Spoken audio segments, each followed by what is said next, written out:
Hello one and all, and welcome to another Football Manager 2019 experiment with me, Throughball FM. We've got something a little bit different for you today, and I'll explain what it is in just a second. So today we are going to see if the Andorra national team can survive in the Vanarama National League in England. It is the league below League 2, so it's the what was called the old conference for those of you who aren't familiar with the English league system. It's the fifth tier of English football, and there are a lot of professional clubs in here. Most of the Andorra players are part-time, so that'll be a test in itself. So let's get into it. Let's take you through some of what I've done to make this experiment possible, really. So this is Andorra FC. As you can see, Calder Alvarez is the manager, who's the manager of the Andorra national team in real life. I think he was a goalkeeper for the national team for a long time. You can see he's got 79 caps there for Andorra. He's not a very good manager, but having said that, it's the Vanarama National League. He's on a lot of money for this level. Got himself a Continental C licence, which is nice. But he's not a very good manager. But for this level, I think he'll be okay. You can see for the Andorra's kits, we've got the classic red, yellow, and blue, and that's why the nickname is. If we have a look at the general, is tricolores or tricolours. I'm not sure how you pronounce that. I think it's Los Tricolores in real life, but I didn't realise that at the time, and they are now just known as tricolores. Okay, so you can see as well that Andorra Stadium is the actual national stadium in real life, so they're going to have to travel quite a lot, which is going to be very, very strange. The youth stadium is the same as well as the full team stadium, and it's a synthetic surface. So again, very interesting. I mean, I don't know how many sort of teams will have the same kind of facilities in this league. I've given them very average facilities to start off with. And here is the squad. So what I've done to get this squad together is I went into the editor and chose every Andorran player with at least one cap for the national team to be in the squad. This isn't the whole squad because some of the players aren't as good and they've been relegated to the under-23 side. You can see players like Yuli Sanchez, who was part of the first team squad in real life. He's in there. But as far as the senior squad goes, you've got some real Andorran legends in there, like the likes of Ildefonso Lima, who is actually pretty good for this sort of level. He's decent anyway. He's nothing to shout about. He's 38 years old, but he's got 112 caps for Andorra. I'm pretty sure he's played in Italy at some point in his career. Yeah, he played for Triestina and Bellinzona in Switzerland as well. Played a long time for Triestina in Serie B, which is nothing to be scoffed at, really. They've got some young players like the likes of Max Clovera, who again is actually pretty decent. Who does he play for? He actually plays in. I think that's the Spanish third tier. I'm not entirely certain. I think that's the Spanish third tier. But he came from Espanyol B, which is a really good side. Max Clovera, probably one of Andorra's better players, if I do go out on a limb and say so myself. In terms of strikers, we've got the likes of Gabriel Riera, who again, isn't fantastic. 33 years old. Could pull up some trees in the National League, who knows, but there's this guy as well, Luigi San Nicolas, who was just awful. He's just got a bit of pace and nothing else, really. He is a one-cap guy, so played in the Andorran League and got 9 in 24. But yeah, that is the squad, and it'd just be interesting to see if Andorra can actually survive in this league, because there are a lot of big sides in the National League, as I'm sure you're aware. So what I'll do is I'll holiday a year into the future, basically, and see if Andorra can survive this league with some big sides in the likes of Barnet. Who else have we got? Chesterfield, Dagenham and Redbridge, Harrogate, Hartlepool, and Leyton Orient and Salford. Wrexham, all teams who have had stints in the National League, in the English league system at some point. Apart from obviously Salford, who have been on an undramatic rise with the money of Peter Lim and the likes of Gary Neville and whatnot, putting their oar in. So it'll be interesting to see if they can stay up, essentially. Right then, let's do that holidaying, shall we?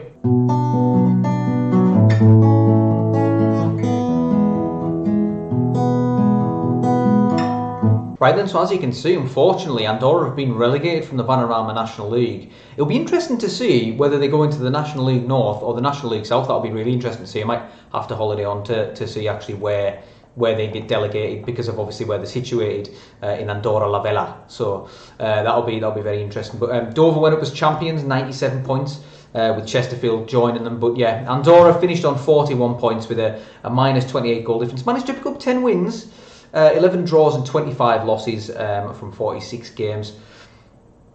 There were 10 points off the off the 10 points off safety essentially, with Bromley avoiding relegation along with Barrow there. But Solihull, Moors, Borehamwood, Andorra and Braintree have gone into the Vanarama National League. Didn't explain before, but I actually gave Andorra a transfer ban up until the 2nd of the 6th, 2030. So they couldn't sign any players, which is probably what you were thinking before. Well, they'll just sign some players and then they'll be able to have non-Andorran players and what have you. But we've got a transfer ban. Some players might have left, which might have had an impact on there. If you just go on the transfer history and so Mark Puyol, they're all the ones that I just added to the team. But Mark Puyol actually left for Real Jaén. Did he actually play any games? No, he didn't even play any games, so that doesn't really matter. His guy's got 79 caps, but he's gone to Real Jaén, who are in the where are they? Third division, Group 9. So that's either the third or fourth tier of Spanish football. So you can see his sort of level. But yeah, unfortunately they weren't able to beat the drop, and Jordi Rubio managed to get himself 10 assists there. Aaron Sanchez was very good in that as well. So who got the most goals? Actually San Nicolas, and maybe he's been injured. He's been injured for a fractured lower leg, so he's been out for some time. Let's see how long he's been out for. Take a look at his injury history. Yeah, so he's actually been out for 2 months and he's their top scorer. So maybe, just maybe, with Luigi San Nicolas up front, without him being injured, he may have been able to save them from the drop essentially. But it's hard to say, isn't it? I mean, Gabriel Riera got himself 6 goals as a striker. Carlos Gomez with 5 from 41. Ivan Lorenzo as well with 5 from 28. And then there are a few coming down the list. But what's interesting as well is that they will have actually got some regens, none of which are in the first team. If you take a look at their under-18 squad, here we go. So the likes of Guillermo Rivas, there is a regen. They must not be very good Andorran players because they're not getting any youth caps here as well. Diogo Santos, a striker. I mean, they're not very good. He's got decent physicals actually. It'd be interesting to actually see what sort of star rating these players have got in comparison to the other players in the team. Should we just take over Andorra actually, just to double check that? So yeah, as I say, they have been relegated, but it's interesting just to see what's kind of gone on with them. If we go on the history and managers as well, to see when so Caldo was sacked after 155 days, which isn't great by any means. He's only been in charge there for less than sort of just like half a year, so 6 months. But Martin Cool took over as a caretaker position, and then Lee Clark came in and was sacked after 93 days, and now Russell Slade's in charge. So Andorra will compete in either the Vanarama National League North or South next season. I assume it will be the South based on their location. But massive disappointment that they haven't managed to stay up. But Ildefons Lima still been picking up more caps for Andorra as well. If you look at the Andorra national team, pretty much all of the players are. This guy Josep Cabanes. He plays for Ferrol. I thought that was a Celta Vigo badge there for a moment, but no, it's a Racing Club de Ferrol badge. And Josep Cabanes doesn't play for Andorra, but all the rest pretty much do. Boris Anton's there, Eric Rodriguez, and Albert Alavedra and Victor Silvero are actually there. But all the rest play for Andorra, and he's actually retiring. Ferran Paul. He's 36, so there's no surprise really. 28 caps for Andorra. Not a great goalkeeper at all, is he? You can actually see that the Andorra national team, Caldo Alvarez is actually still the manager of Andorra. So whether that affected his ability to manage the Andorra Football Club team on a day-to-day basis when he's going to back and forth from Andorra La Vella every day to every weekend, for away games and stuff.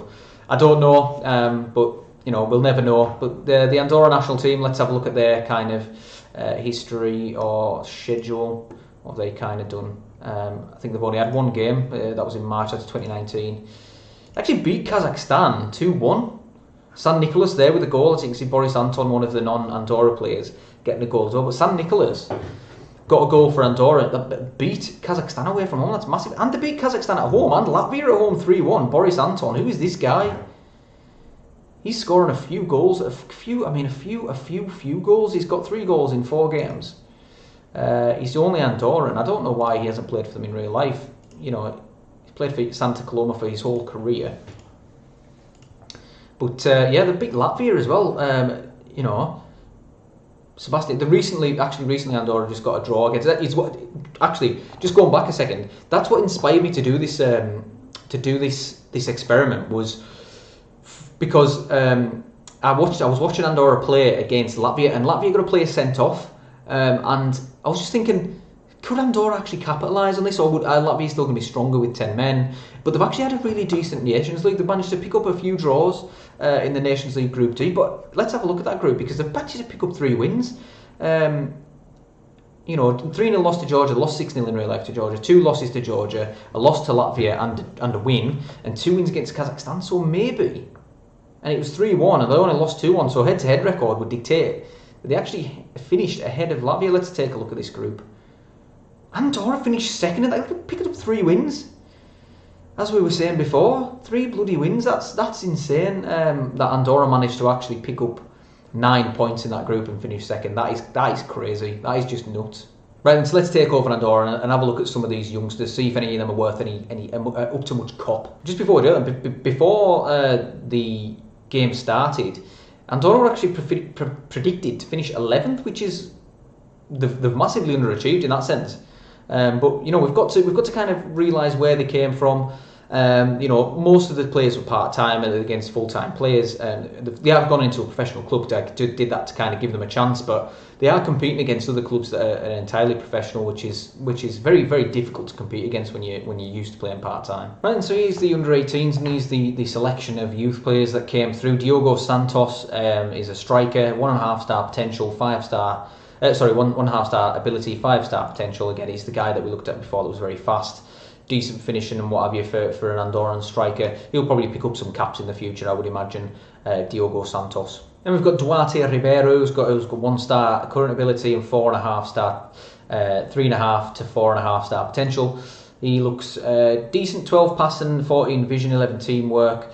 Physicals lack a bit, he's left-footed, low determination, which will hinder his development. But other than that, looks okay. And other than that, really, there's nobody really that stands out. I mean, there's a couple of 1-star players here.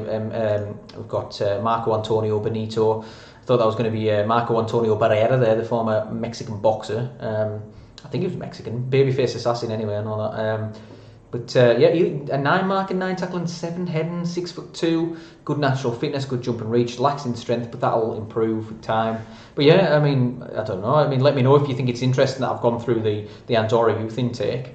And I'm probably just going to holiday on a little bit to see whether they've gone into the National League North or the National League South, because to me that'll be interesting. So it looks like Andorra have actually gone into the Vanarama National League South as we predicted. But I mean, that'll draw the experiment to a close. The experiment was to do with whether Andorra could survive, the Andorra national team could survive in the Vanarama National League, and they haven't managed to do it. They've got relegated. They've got themselves relegated. If you know, I think it will be quite interesting to see where this save would go on. You know, in terms of whether they could stay in the Vanarama National League South with this transfer embargo. They're not allowed to sign any other players. You know, I just think it would be interesting to see if they could bring the youth players up and develop them. Because to be honest, their facilities are much better than those of the other clubs in the Vanarama National League South. But maybe the regional divisions are the Andorra national team's level. Maybe they are. Maybe they're the sort of similar kind of level. Very different styles of football, obviously, we know that. But be interesting to just to see how they got on in this league as well. They've actually lost a lot of the players to transfers, which is obviously, I mean, Mark Valle is one of the best players. Is moving to Fredrikstad. Aaron Sanchez is wanted by Billericay Town. Max Lovera, another one he wants to leave because of getting relegated. There are other players that are transferring. Marcio Vieira, so you know it's a bit of a decimated squad. If we look also at the transfers and the transfer history, 19,000 wage budget. You can do a bit with that, but they can't actually do anything. So let's have a look at released players. So yeah, look at all these players that retired here: Sanchez, Gomez, Ferron, Ildefons Lima's retired. Which will be a massive blow. But all of these players here went on frees, the likes of Moreno, Gabriel Riera, one of the top scorers from last season, Marc Rebes, who was another one of the better players. Yeah, so he played 34 times, Rebes. So But yeah, I mean, Andrew Matos, who again I think was another one of the better players, they've all left.